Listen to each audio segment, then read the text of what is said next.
because I travel for work, every time I go to a new location, I pick a different car. And because I have national, I don't have to go to the counter. I don't have to, talk to someone. I just walk up and down the aisle, find a car that interests me, and just go with it.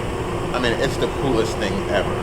That way, I get to experience something new, and I don't have to buy the car. I didn't have to reach out to the dealership and try to sign a contract to let me have the car and insurance and all that. So we are here right now in Orlando, Florida, and let's see what we got and see what cool. So last rental I did was in Austin about a week ago, and I rented a 2023 Hyundai Tucson, and that car was surprisingly great. But here I just find my aisle, find my car, and just go with it.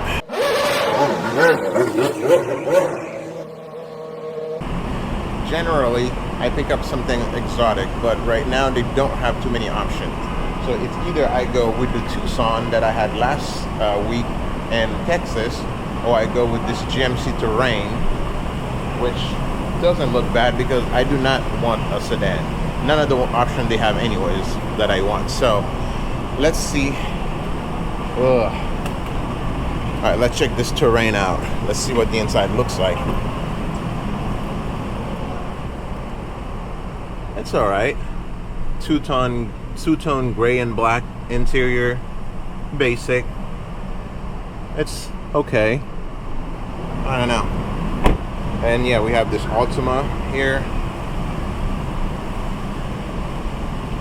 So yeah, this is the Tucson I had last time, and it was the same way, except the one that I had like a panoramic sunroof, which this one does not have, but the inside is the same.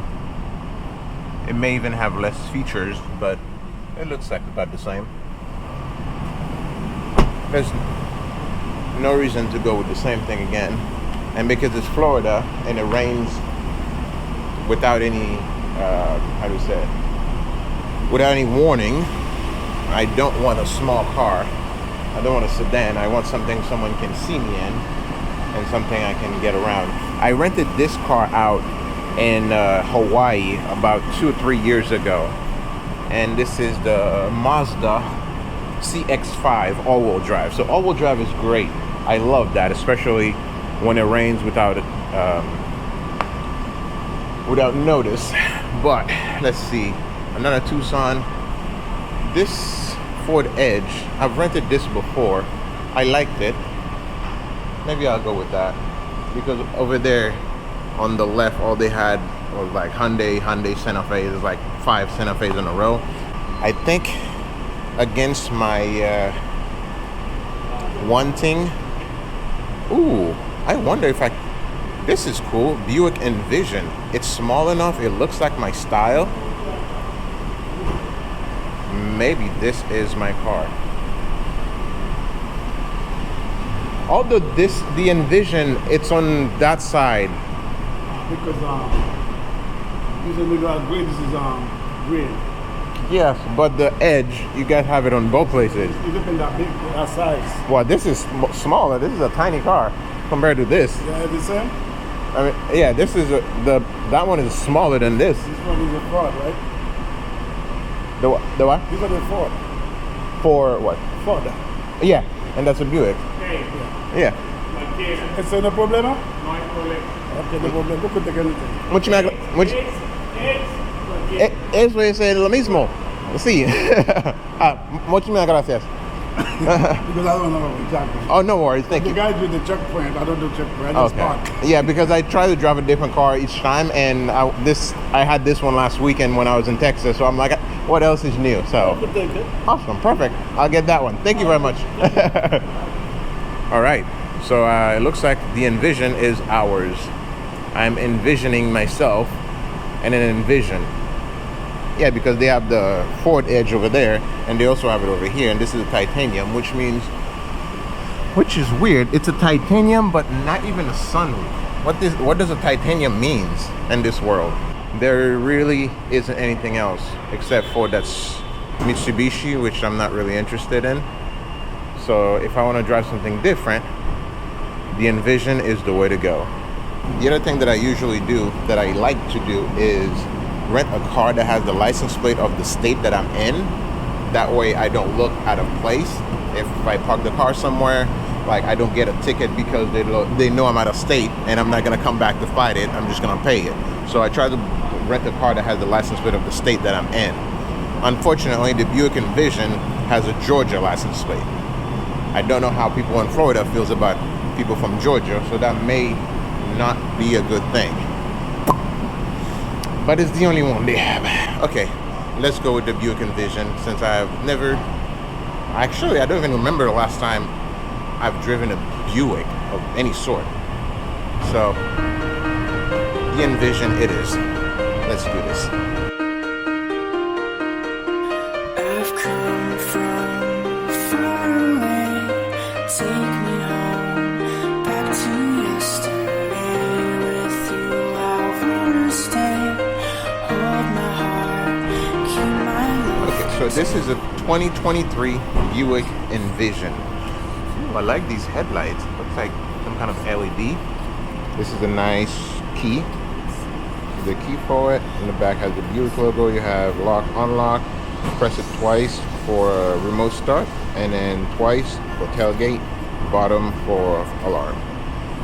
So this one is not an all-wheel drive. It is I don't even know which model this is. But this is what it looks like. No sunroof. It's a nice sized car. The back looks nice, but the hood is way too long. That is not necessary. I mean, I don't know what they have in there, but not. Ooh. Whoa. What is that? That is cool. Okay. Okay. It's a crossover. It's really nice. I like the size of the mirrors. They are big. I don't like big cars with tiny mirrors. It's like, what are you trying to be? Like, just be what you are. You're a big car. Okay. And let's see. So from the door, it looks like all four doors have the touch. So this is the rear door. It has the lock. Okay, so it's only locked on that side. Let's see the front. Nope. So it looks like you can lock it with the button on the door, but you have to press the button again to unlock it. It doesn't have like a sensor on the inside. Interesting. Not a bad thing. That's just the way the car is designed, I guess. There you go. There's that. I really like this Buick thing going on the ground. Right. Let's check out inside. Down here, what is this? Oh, to open the tailgate at 3/4 or all the way. That's an interesting place to put this. Let's see. Doors, simple. Inside is very funky. Different than a lot of cars I've seen. I like how this is like geared toward the driver. Everything here, center console. Thank you for something. The button up here, there's no gear knob, everything's just a button. You have a USB-C and a USB, and on the side you have the regular old school. Does this close? Ah, there you go, close. Mode, parking brake, 2 cup holders. I'm sitting very, very low. There's no sunroof in this one. In the back, this is what it looks like. I have 3 seats, more like 2.5, but they look nice and comfortable. Yeah, let's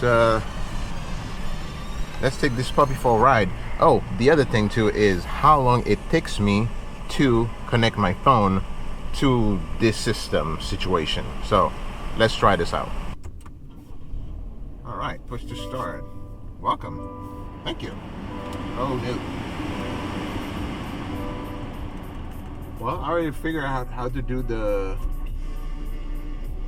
air, so that's easy. All right, so I connect my phone. Let's plug it in here. Boom. Okay. iPhone and third-party apps and service may be available. Boom, boom, boom. So it automatically detects my phone with the cord plugged in down here. So let's continue connecting to Apple CarPlay, send on media phone. Now it asked me on my phone, and I said, allow. Wow. Here I am, ready to go. Okay. I like this. That wasn't long enough. And I have my navigation, Pandora, Spotify, all of my things ready to go. Boom. This is super. Perfect. What was that? 5 seconds? Alright. Ooh. Definitely it's an electric steering wheel. This thing just like goes. Nice. Paddle shifters in the back. Nice steering. I like this. I like that it tilted down a little bit. I don't know about, during sunlight, how that reflects any kind of glares toward me, but so far it's good. Volume is easy. Yeah, I like it. Something really funny is there's a hint of red, white, and blue all over the car, which obviously are my colors. So this, I like it. I like this a lot. So my gas, I have about a 368 mile range with the full tank that they're giving me with. I'm gonna be driving this car to Miami in like 2 days, and I'm gonna return it over there. So I have a 4-day to live with this car and driving it from Orlando to Miami. So I'm really gonna get to know this car during my trip. I mean, I'm gonna be working doing my own thing, but I'm gonna have the car, so might as well, when I get there, do kind of like a close up and see how this car was, how it was living with it for 4 days driving around. But so far so good. Everything looks nice in here. Cool. Still beautiful. Yep, got it. Cool. Yeah, so let's do this. Buick Envision 2023. Oh, I gotta adjust my seat because I am way too low. I could not even see really this hood is like a mile long. It does not need to be this long. This is not, I would say so far the only thing that I don't like about this car is the length of that hood. It is way too much. Right now I kind of feel like I'm sitting over the car like it's like a toy car. I'm just like, nevertheless, I think it's just the way it makes you feel lowered in the car. Steering wheel, that's as high as it goes. Whoa. Even on the high setting, it's still pointing at like my sternum, which technically is the best place in case of any kind of airbag deployment. You want that to hit your chest, not your face. But yeah, that's interesting. It goes in and out, but that's as far as it goes. All right, so this is that. It's staying here. I can see this, I can see this, I can see that.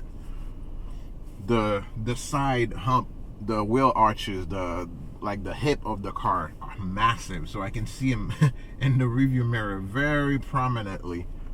I gotta move my thing a little bit to each side so it's not too much in my way. And yeah, I guess I'm good to go. Let's drive.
Okay, so officially, I've been living with this Buick Envision for about 2.5 to 3 days now, and it has done a couple things that were unexpected, but at the same time, it has done some stuff that has scared the crap out of me.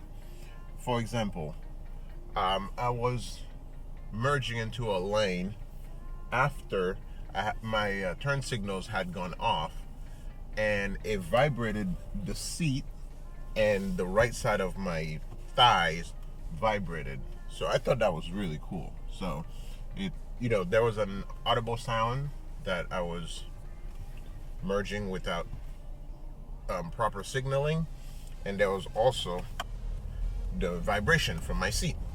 So that was unexpected, also very cool. The other thing that it did that scared the heck out of me is that it has lane keeping assist, it has cruise control, but I had thought that it had also dynamic cruise control, meaning keeping the distance between me and the car, because it does have the button on the steering wheel that shows two cars literally crashing into each other with a star, and you can adjust the distance.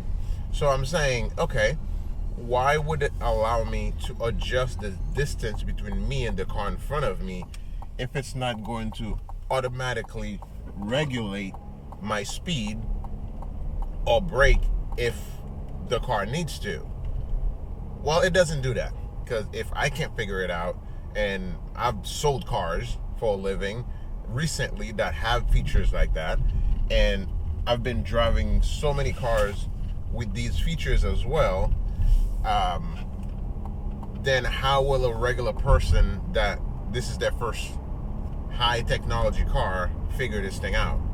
So that didn't really give me much confidence. But I set the cruise control, I set the distance between me and the car in front of me to the highest setting, because when you don't know a car, it's always better safe than be sorry. So I set that just like that, everything good. As I was approaching the car in front of me, instead of slowing my speed down or even braking, it turned my car orange, but nothing happened. And it got to the point where it was too close for comfort that I just turned off the cruise control and slow down the car myself, because I was not gonna wait until I got to like 2 inches from that car and then the car just like slam on the brake by itself, because that would be uncontrollable. So I was like, okay, this is way too close, 3 car length. I should have been slowing down way back there, not this close. So I stopped the cruise control and slowed it myself. I tried it a second time, it did the exact same thing. So I don't know if you guys know of what happens, or if that is a feature that it does not have, even though it shows that it does by being able to adjust the distance between me and the car in front of me. Why would it not do anything else? It just warned me that I am within the distance, the boundary that I set, which that is interesting aspect of this car. So that scared the heck out of me in multiple occasions. So from then, I just I have it on, but I don't trust that it's gonna do anything for me. Beside that, I drove it from Orlando to Miami, which was a good distance to be able to understand the car a little bit through some rain and different weather. The interior is okay. It's not too loud. It's pretty quiet. So that wasn't a plus. It wasn't a minus. It was just, for a car being 2023, it better be okay. It better not be as loud as my 2007. So that was good. The size is still good. I still think the distance between the steering wheel and the tip of the hood is way too long. It does not need to be that long. Like, they could have made it much shorter. I really don't think the car has that much under the hood that it needs that hood length. Maybe for safety feature, but I've seen cars done more with less, so they need to shut that thing down. It could have been about 2 feet shorter and be much more compact and more feasible for a lot of people, more attractive than what it is now. That's not necessary, because if I'm looking for space in a car, it's definitely not in the hood. I want truck space. I want space that I can use, not 4.5 feet between the steering wheel and the tip of the hood that is useless for me. It's not for everyone, and unfortunately there are options out there that are better, far better. So, but if you're a Buick diehard and you don't want a big Buick, you want something small, you can make it work. You can justify the means for having it. Just not my cup of tea. I'm glad I got it though. I'm really glad I got it. Because I don't remember the last time I drove a Buick. So it was interesting to see where they are at with their technology. And yes, some of you might say this is not the place to start because it's like a low-end entry level, but it's exactly where to start because every car has their flagship. And I'm not about to, who's gonna really buy that model of the car. It's like when they, for many years, car manufacturers create prototypes that are like futuristic, all this, all that, to just kind of flex and show what they can do. However, none of them ever make it to market. So it's like, why test drive the flagship, the top of the line of that car, of that maker's car, when the majority of people that's going to be buying that car will not be buying that model? In which case, it's kind of the same prototype situation. They're gonna feel stifled. They're not gonna really get what they were hoping for. They're just gonna get the basic and just imagine that they got the better version of the car. So all in all, I think the Envision has a good vision. Unfortunately, it's just not there yet. So it needs to work out a little bit more. But I think it's a good vision. It just needs a little bit more refining and optimizing, and it'll be good. Yeah, like as a small college sportsy one kid parent, this could do. Yeah.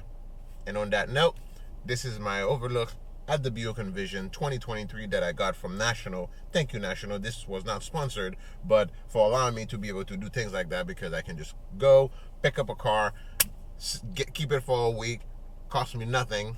Well, it cost me money, but the way my bank account is set up, my check-in and anyways, it's awesome. I love traveling. I love being able to have that freedom when I need to rent a car, not to be stuck to whatever they chose for me. I can have options. That way I get to experience new cars that I would not necessarily have.